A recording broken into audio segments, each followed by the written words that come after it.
shamarran keenya gaafa si jaalatan sababa si jaalataniif aarsaa guddaa kafaluu danda'u. Dhugaadhaan si jaalatan osoo ati dhibamtee mana yaala si geeffatte nama kana kalee barbaachisa osoo jedhanii kalee ofii baaftee sii kenniti.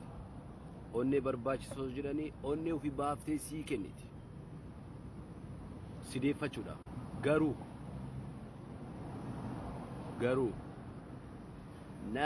namni kun fayyuudhaaf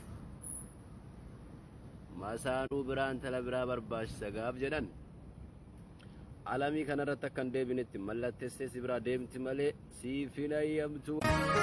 Jaalala jechuun bareedina barbaadu miti.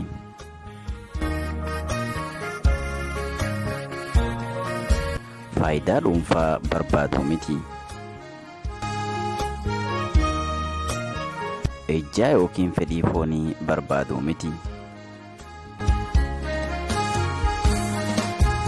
Yeroo fayyaa qabaniif yeroo gammachuu qofa wal hammachuu miti.